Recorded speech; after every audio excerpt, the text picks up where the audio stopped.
Well, hello everyone. Hope you're having a great day. It's nice and sunny here again. Okay, this will be part two of the Star Wars on trial. I'll be going over charges 4, 5, and 6 in this video. I'll try not to make it too long. Okay, as I did in the previous one, if you haven't seen it, check it out. This is a trial about Star Wars and Disney and Lucasfilm. And it's a reply to what Film Threat put out earlier this week. They invited people to debate and have a discussion about 9 charges. So I went over the first 3 in my previous video. I am going to do another 3 and then followed by a third video on the last 3, 7, 8, and 9. Kind of like I guess they kind of made it for, there was like 9 episodes of Star Wars. So they decided to come up with 9 charges. It's not every movie that's on trial, it's the last 3 movies, the sequels, and everything pretty much Disney has been doing since acquiring Lucasfilm, So let's get into it. So, as in my previous movies, I will show the original video here, having Chris and Alan describe the charges, and I will follow up with a commentary.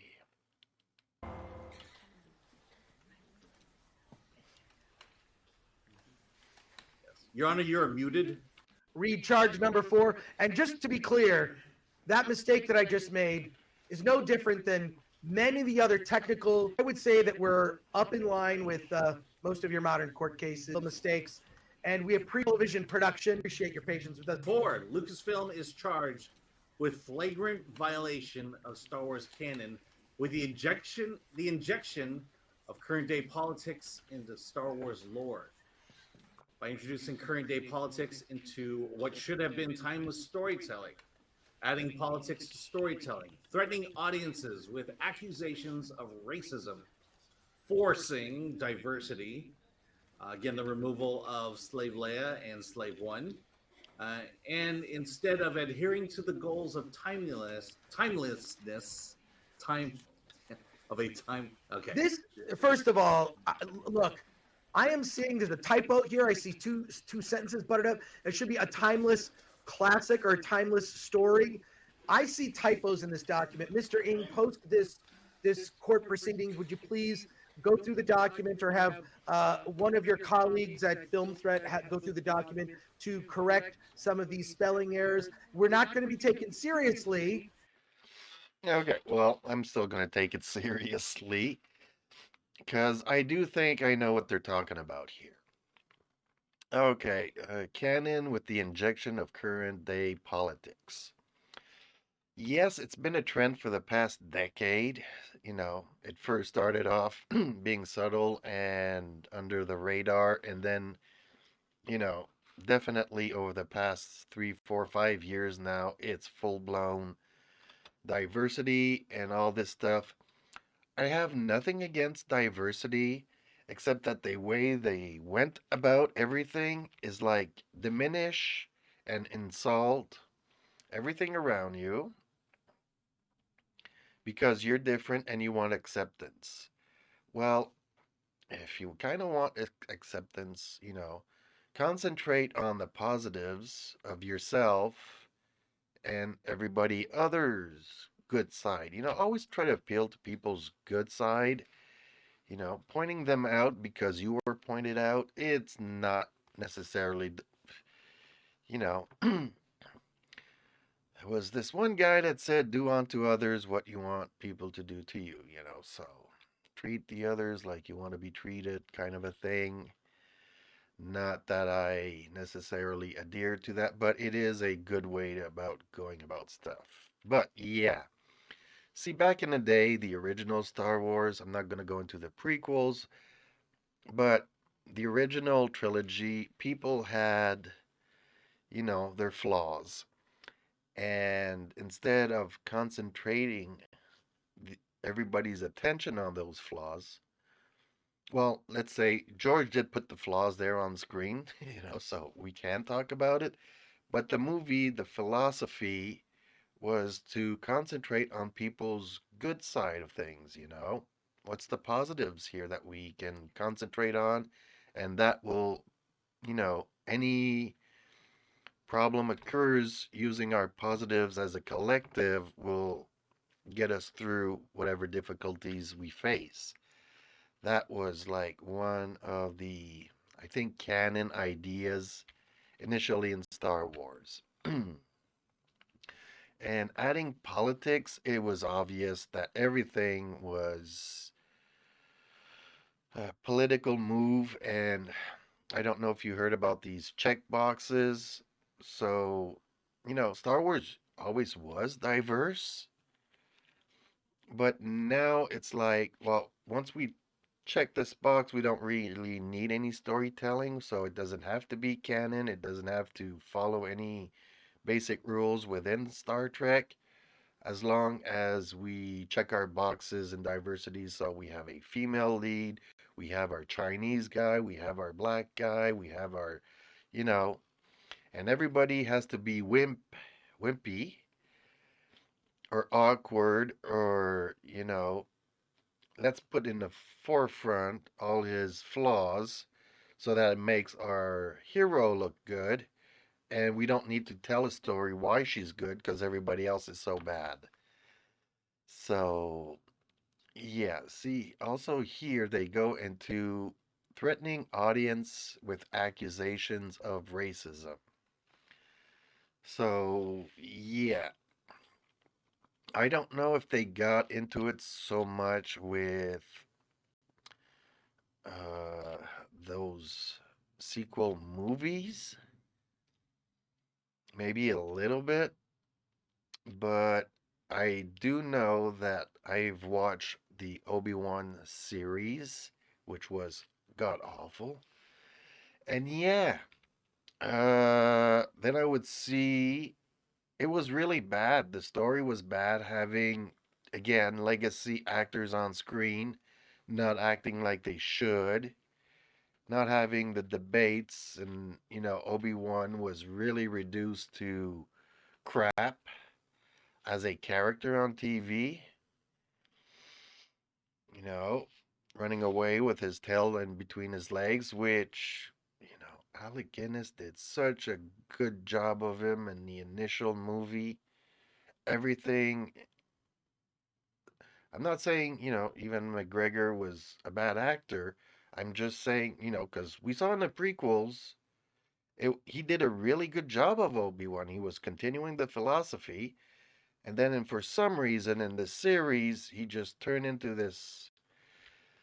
And people were criticizing the series overall, the storytelling, what they were doing with these legacy characters. And then I saw these articles saying, well, if I don't like it, I'm a racist because I don't like the black girl that they put in there. Uh, I didn't know that it was her story. Maybe they decided to, it's kind of like The Mandalorian. It started out being The Mandalorian, and now it's The Mandalorians. And now it's the girl boss that's taken over the show. So it's her story, and it's no longer about The Mandalorian. That's where Disney's been going through the entire time that they own this franchise now. It's like whatever male we have on screen, we will, make him look bad and introduce some women and not necessarily have a good story about it, but, they're going to be the boss. And it's getting annoying seeing all this really bad writing. And then to read these articles, and if I don't like it, it's because I'm a racist, because I don't like this black lady. Sorry, it has nothing to do with nothing. And, you really don't know my life experience. So, you know, don't go there, because You know, I am one of those people who faced off adversity for being accepting diverse things into my life. I'm not going to get more specific because this is not a trial about me. This is a trial about Disney and accusing me of being racist when, you know, I've done things and I've suffered things in my life for defending racial equalities. I just don't like bad storytelling. So, yeah, I kind of have a peeve with Disney about this because no, I don't like these stories that you've been not pulling out, but putting out, and you don't know me. Don't be calling me racist. I mean, I don't even think anybody else debating these stories. I have friends and stuff, they have not gone through what I have, and they don't like the story. There is no story. They're just putting out checkbox characters. They're casted for, you know, not their talent. These writers have absolutely no talent. So, okay, I am not going to get more into it, but yeah, it's not a timeless story it's crap storytelling that they're going through. The canon lore, I mean, I don't want to get into it because I went into it the last time in the last video where, even Yoda said that strong he was with the Force, but he wasn't that strong, meaning he could not, you know, get away from dying. We all have to die. We're all human, we're all biologicals, and one day or another our time comes. And yet, in the movies, the sequels, Princess Leia's in space where normally she would die, and she manages to avoid death by not needing a suit to go into space, just using the Force, even though she never really trained in the Force with Yoda or anybody. Oh, my brother showed me a few tricks. Yeah, a few tricks. You can't go into space without a spacesuit. Not that I know of. She's a humanoid, and to my knowledge, she's not like part of some alien race that swims in space.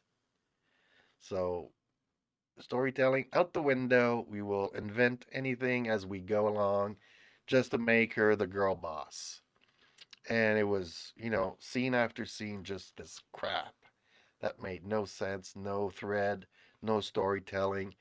It wasn't part of the story. It was just, here's another girl scene, girl boss moment. So yeah, that's how I feel about that. It's unfortunate that it's political motivation behind the scripts and whatnot, and the screenwriting and screenplay instead of good storytelling. That's what I think he was getting at here, and I've kind of agree. Okay, let's skip forward to Charges 5. Your Honor.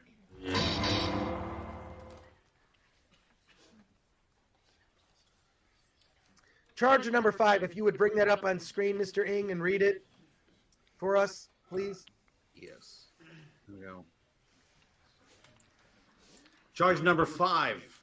Lucasfilm is charged with defective lore building into Star Wars by altering mystical elements of Star Wars canon.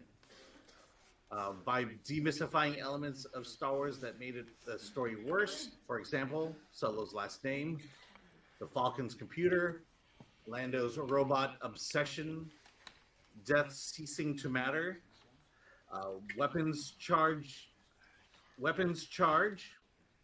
Class A, the proper use of lethal force, using a lightsaber, and blatant disregard for an elegant weapon, putting custodians in charge who are not qualified for the task.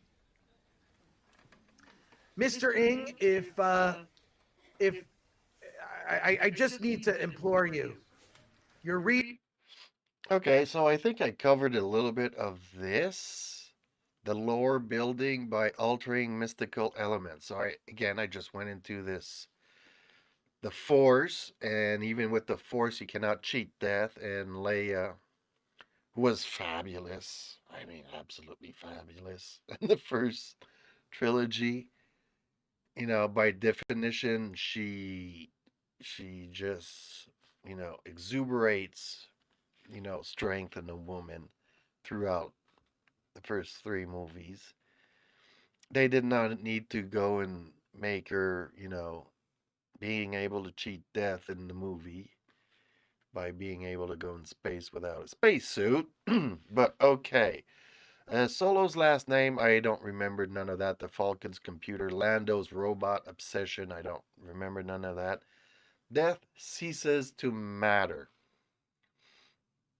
You know, lethal force use of a lightsaber and putting it on screen as not an elegant weapon because originally, uh, you know, Obi-Wan in the first movie was saying that blasters and laser guns and all that stuff was not elegant, but sword is. Sword play is cool, and sword fights are cooler and more elegant.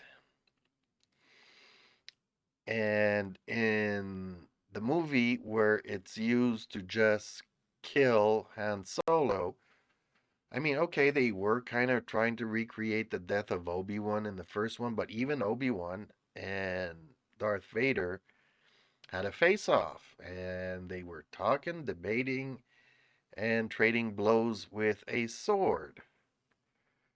Where in episode 7, Han Solo dies at the hand of his son, and it was not made tastefully. His death had no meaning. It's like, well, if I come back, you have to kill me off, and okay, since you don't want to be part of our movie, we're not going to write anything interesting. Not that it seems that they would have been able to write anything interesting from everything else they gave us during the movie, but really, they put no effort whatsoever. They just decided to kill him off, and the cheapest, easiest way to do it, and it had absolutely no meaning. And I don't really know why they did that. Even if a character wants to, I mean, in the Wrath of Khan, Spock dies, and his death had a lot of meaning. And here it's like, no, we're not gonna, you're not gonna commit sacrifices for the better of the group or the storytelling or nothing. You're just gonna be cannon fodder for the movie, which made no sense. The lightsaber was not depicted as a almost sacrilegious awesomeness.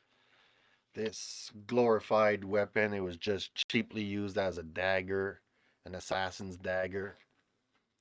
Not daggers are not have the respect for what they are, but I think you know what I'm trying to get here. It wasn't used to show off, the elegance of these weapons. Basically, it was used like a blaster, just poof. You shoot and you automatically die, and that's it.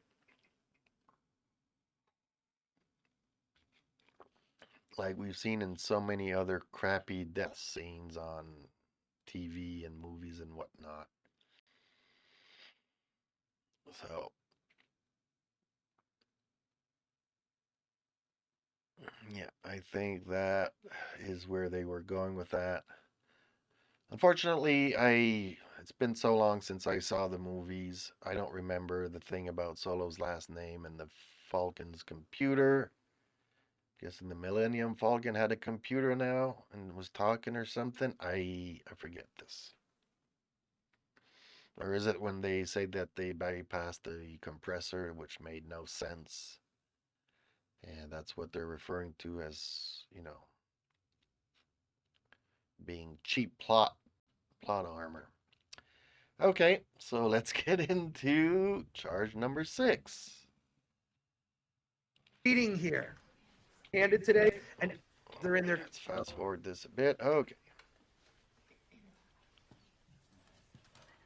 Please Charge read number- charge. Oh, okay, Yeah, Mr. sorry. Ing, please read Charge- charge number 6, sir. Charge number 6.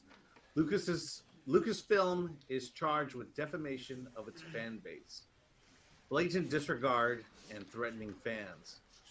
Storytelling does not appeal to a wide fan base, attacking fans and making false claims, dividing the fandom, subpar products and merchandising, lack of quality control in products and games, Slave Leia once again, the theme park without legacy characters, and the bastardization of Blue Milk. Okay, let's. Okay. Blatant disregard and threatening fans. Well, I think we touched about this when, Disney was saying that because I did not like the movies that they put out because the storytelling was so bad that I was a racist. That's what I think they mean by threatening fans. They did divide the fan base. Like, instead of recruiting new people to it, they went for this 1% or maybe even 10% of the population and disregarded the other 90% of the fan base that have been loving this franchise since forever. I mean, you know, even when George Lucas did the prequels and then people said, well, it's a little bit different. Even I wasn't all that happy with the midichlorian definition of the Force. They were still good movies and still, explain the journey that Anakin slash Darth Vader went through, how he became to where he was at a point in time. And there was a reason why he did turn and all of this stuff. The storytelling does not appeal to a wide fan base. Yes, that 90% was, picked apart and divided because either you didn't like women or you did not like races or you did not like, they just, and people were like, well, no, I I'm not a racist, therefore, yeah, okay, I like the movies because I understand what they were trying to do. No, that's not how you go about stuff. Is not destroying, you know, just to put your agenda in the forefront. Star Wars has been about a timeless story that, a father, a mother, children, everybody can take part in. It's not about exclusivity, it's about inclusivity. Include everybody into the debate instead of dividing everybody. That's what the Empire does. You know, really, really, making false claims, yes. Dividing the fandom, yes. Subpar products. See, I didn't go into the toys and all of that stuff. I just know that my friends' kids played with the original toys, collector's items that they became and whatnot. And by the time the sequel movies came out, none of the toys were interesting to those kids. They did not, they wanted something else. They rather play video games than go back and play with these Star Wars new toys. Or even play with the original Star Wars toys rather than these new products. Parents didn't like the movies. They're not going to buy crappy toys for their kids and so on and so forth. A theme park without legacy characters. Now, I've been to Disney when I was a kid. They did not own Disney back then, but you did go there. You did see, Winnie the Pooh and Mickey Mouse and Pluto and Goofy and all these characters. I did have friends, even as late as this summer, that went, well, this summer, I mean this winter, Because during the winter here, there's a lot of snow, so a lot of people go down to Florida. And they like, yeah, they have the troopers. Yeah, but I'm like, yeah, did you see Darth Vader? Did you see Obi-Wan Kenobi? Did you see Princess Leia? Did you see, Luke Skywalker?